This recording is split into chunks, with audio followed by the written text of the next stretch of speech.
So the other day I actually treated one of my older patients who I only see when she's actually in Australia. She lives in Europe and comes to Australia quite regularly. And she had actually had quite a fun week with Australian animals. And yeah, so I thought I would share a little bit of what life is like in Australia. So the animal shots you will see have all happened really recently. They've all been in like the last week or two. It certainly is gecko season. Hello, Mr. Gecko. Oh, Molly. It's quite funny because she was talking about things like how she had left her shoes at the back door and hadn't realized that that was a bad decision until she stuck her foot in and there was a spider inside the shoe. And, you know, she had been watching something ridiculous on YouTube that said that in Australia you should only really worry about spiders, you know, like in the basement and like under rocks and stuff like that. You should be worried about spiders all the time. If you leave your shoes outside, like they're pretty much gone. Like there's no chance of them coming back. And if you're gonna wear them again, you at least need to stomp on them to make sure that any spider that has taken up residence in there is dead. If you've left shoes, particularly gumboots, by the back door or by the laundry door, before you put them on, you actually need to stamp on them. Gumboots are particularly dicey, so I spray down into them and then you've got to stamp on them. But even then, there's a pretty reasonable chance that these gumboots will never get worn again. This is my cockatoo protection, so there's kind of very little point in having anything nice on your deck because my cockatoos will destroy it.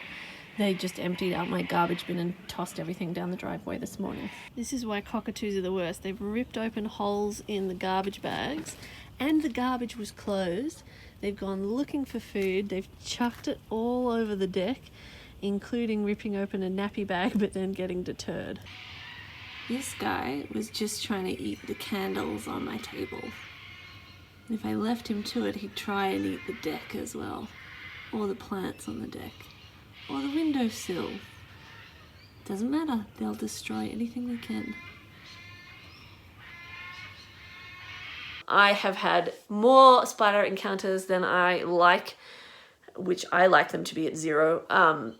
Just recently bringing firewood into the house, like you just pick up a piece of wood and something moves really quickly and so I was just bringing in wood and there was a giant black spider on something. I still gotta bring the wood in, but oh my god, there it is. Oh, you can't even see it because it's in the light. Oh, demon.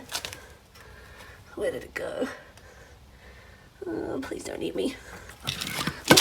Oh, gross, there it goes. Oh, life in Australia. Let's put it on there too. I kind of want to have a look at it and I kind of just want it to... That is dangerous. Oh no, he's gone. God, moving firewood.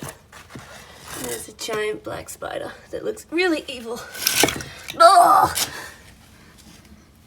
Is it a mini tarantula or is it a funnel web? How scared do I need to be on a scale of 1 to 10? Because I'm oscillating at around a 7. I have had spider encounters walking down my hallway and the floor moves and it's a funnel web, or something moves really suddenly on the wall and you just had walked past before and there was this gigantic spider and you just didn't see it till it moved. They're in your shoes, they're around taps and things like that all the time. You walk through spider webs all the time. It's just disgusting. Like, if you're coming to Australia, be afraid of spiders all the time. That's all I'm saying. I hate spiders and they are every fucking where. And they are so dangerous as well. So just don't poke them. I know it's fun to do certain impressions of people provoking animals, but don't do it. The big one that you need to be careful with is the letterbox. So my parents' letterbox is like a death trap for spiders. So if I empty my parents' letterbox, it happens really quickly. So you reach and grab the letters, chuck them on the floor, and then I just wait. And I wait and see if the letters move. Because there have been a number of times where huge huntsmen and stuff like that have come out. When I was a little kid, one ran up my arm onto my head and I flicked it off my head and I was screaming and pretty much naked by the time I got inside because I was like, it's on me, it's on me. And yeah, that still happens at my parents' letterbox. Even now, it's just like some letterboxes are just the devil. So just be careful if you come to Australia and you Airbnb a house. That being said, Australia's a lot of fun, so come. Just be aware of things that move that aren't supposed to move. Don't leave your clothes on the floor for too long, and don't leave boots at the back door. And yeah. My patient also mentioned drop bears. Apparently it's like a thing that people are afraid of, koala bears just dropping from trees and attacking you. And as you can see, like behind me, I live in a super bushy area. I have never once seen a koala, even though there's heaps of gum trees, but they don't just drop. That's just not what they do. Most of the time they're basically drunk asleep on eucalyptus. If you do see a koala, chances are it might be a bit thirsty, so put some water out for it, especially if it's summer or there's been recent bushfires. They're super cute. Don't try and pick one up. They have really big claws, and if they have a wet butt, that koala has the clap, so don't touch it. But yeah, koalas are super cute. You don't need to worry about them dropping on you. Say hello, Kookaburra. Hello, I'm up here. You're up here. Snakes are one of those things that they just don't really rate on my radar until she sort of said that she went bushwalking with a bunch of Australians and noticed that we were all looking at the ground all the time. It's just something that I think we are all raised to do, and I just don't really think anything about it. You just want to know that that stick is a stick before you tread on it and not a snake. But yeah, we do look down a lot when we're walking because I guess you're trying to make sure there's no snakes there. Generally speaking, I've only come across a few snakes while walking in the bush, generally on hotter days. I haven't seen one in ages here. I've never seen one at my house, and I've been here for nearly 3 years, and it is like living in the bush and on rocks, and I for sure would have thought I'd seen one by now, but nope, just like 1 billion spiders. So I'm getting less afraid of spiders just purely as a result of repeated exposure. That being said, my dog went bonkers a couple of weeks ago at something in the backyard, and I couldn't see what it was, and it was a bark I've never heard him do before. So there might be a snake or a goanna or something that's living in the area. I'm way more worried about goannas than snakes. They are way more aggressive. Snakes generally will pick up the vibrations or the noise of you coming before you get there, and they will move on. So most of the time they're not really an issue. There was one about a year or two ago when I went down to Jervis Bay to visit one of my friends. Actually, we were going to, there's a video on my YouTube channel. It's an off the grid video. I went to Jervis Bay. We went to this awesome beach, which is covered in shells, and I think it's called Pipe Beach. And we were, oh no, maybe it wasn't that beach. Anyway, we were walking along that path, and I was about to step on a snake, and I thought it was a stick until it moved, and it was lying so far across the path that I couldn't see the tail end and I couldn't see the head end, which is why I thought it was a stick. And it was a big brown snake, so don't touch them. But yeah, just most of the time if you stomp on the ground nearby, they'll move along, and it moved along pretty quickly anyway. You do sometimes see snakes in people's backyard. It's not really a big deal. For me, I don't really worry about snakes. Maybe it's because my dad got called to one of my friends' places when I was really little because they had a baby red belly black snake in their bathroom. And again, super poisonous. And he stuck me in the bathtub while he dug around in their bathroom vanity to try and grab the snake. And I kept trying to have a look to see what was happening, and he kept telling me to sit in the bathtub and stop moving. And the snake came out in the bathroom. It was a big deal. So, you know, they don't really worry me, but spiders freak me out. Again, probably because of the letterbox experience. There are some really important things you need to know if you're coming to Australia, especially if you're coming in summer. You need to put sunscreen on before you walk outside the house. If you are fair-skinned like I am, you're going to get incinerated within about 5 to 10 minutes. I have been like sunburnt just putting the clothes on the line. Yeah, I've been so sunburnt before that I thought my soul had been incinerated as well. Like, just sun protection is really important. It's so important that often Australians are actually vitamin D deficient because we wear too much sunscreen. But just keep in mind that you are at a high risk of sunburn. Bug repellents, you need thousands of them. If you see me doing writing videos and stuff outside, you will always see me surrounded by mosquito coils because you need them.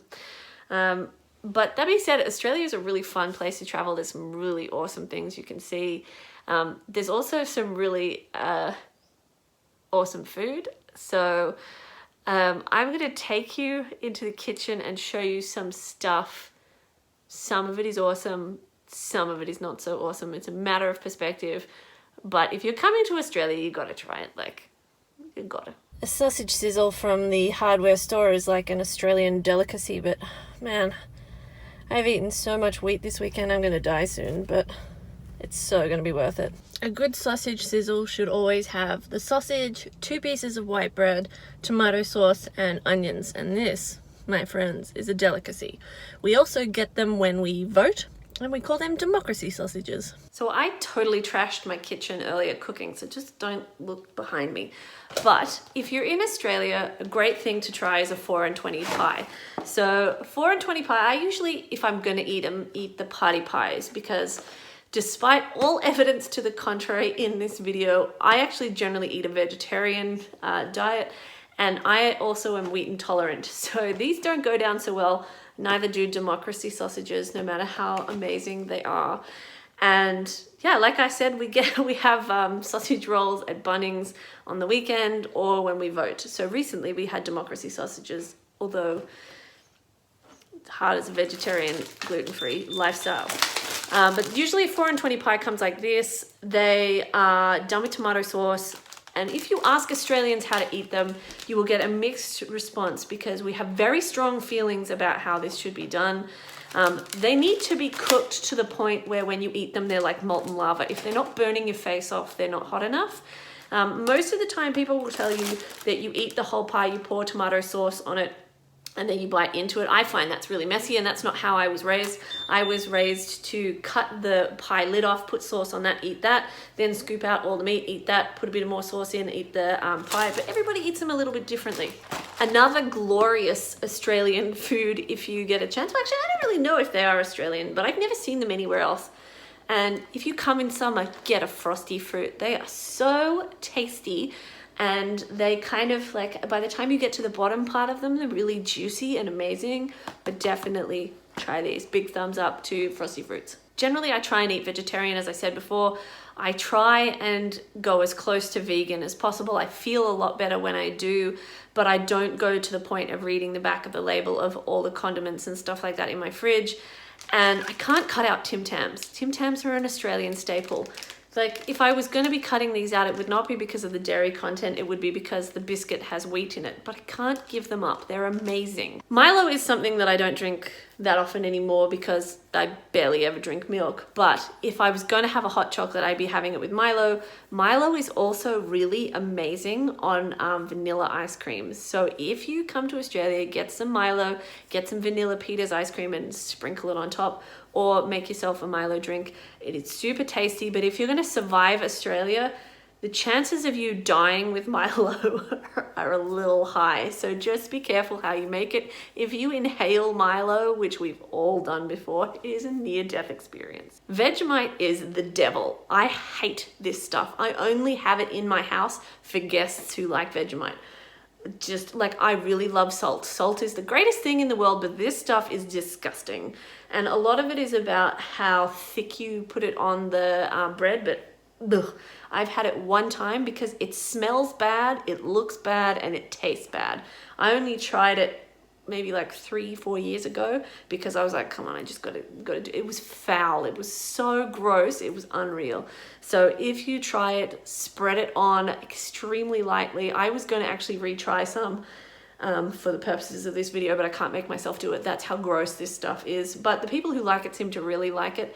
On the plus side, it is filled with vitamin B. So like I said before, there are lots of bugs in Australia, lots of mosquitoes, and people who eat this seem to not get bitten so much. There is supposedly some link between having complex B vitamin and being less appealing to mosquitoes. And my mum and I get mauled by mosquitoes, and I don't touch Vegemite, neither does she. My dad and my brother have the same blood type, and they never get bitten, and they always eat Vegemite. So maybe there's something to be said. There's some sort of value in Vegemite after all. But I would prefer to take a complex B vitamin because it works better and it tastes a whole lot less gross. But, you know, if you're here, try the local delicacies. But this is not a delicacy. This is disgusting. I hope you've enjoyed this video, which is a weird mishmash of videos about surviving in Australia if you come here, and life here, and about eating Tim Tams. But hopefully you found it a little bit interesting, and maybe you got freaked out by the spiders I saw, because I'm still getting freaked out by them. But anyway, let me know in the comments below if there's any videos you would like me to make, and don't forget to hit subscribe. Came out to get some firewood and I nearly died of fright because I thought this was the biggest bloody black spider I've ever seen. But it's Darth Gecko again. But seriously, I nearly died of fright. Let's have a look and see if we can see him. I want to squish him. Oh, he's huge.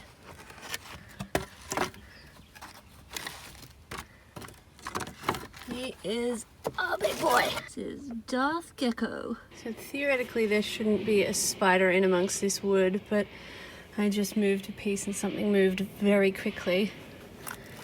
And now I'm kind of shitting myself. I already tossed this all on the floor to try and minimize. Oh, it's a lizard! Hi, buddy! Oh god, poor little Darth Gecko just scared the crap out of me, and I tossed him and I think I might have squashed him. Must be gecko season. Oh, there he is. Are you alright, Darth Gecko? Hey? It's totally gecko season. I've been bumping into these guys all the time. And there's so many spider eggs that I'm not looking forward to the next few months. I don't know if you eat spider eggs, Mr. Gecko, but please try. Are you still alive?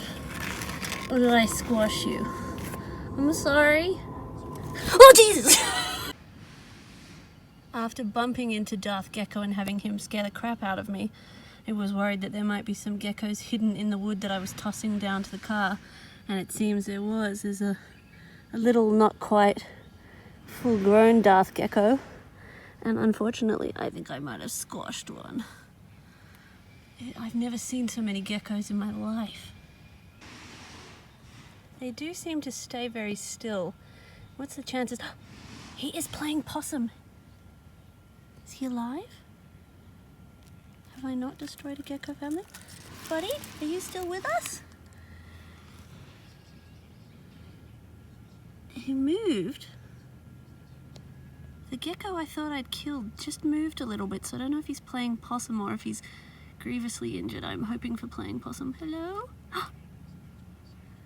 You're playing possum? You're very impressive at it. Here, I'll put you back with whoever this is. I assume you're friends? Yeah, I'm really glad I didn't squash you. Gee, you did a good job at playing dead. They're so cute. I've never seen a baby gecko before. I don't mind geckos. I'm not a big fan of things that move quickly in an unexpected manner, because as an Australian I've been trained that that's probably a snake or a spider and you need to run away very quickly. Oh my god, does it have eyelashes, the mummy one? Let's zoom in. Totally has eyelashes. That's so cool. Yeah, I don't mind geckos. It's just that they're usually like just hanging about, and they're, I don't know, there's something a bit creepy about them when you find them, because they're always like right next to your face or like right next to your hand and they're not moving, and then all of a sudden they move, and it's, you know, if a spider did that you'd have a heart attack.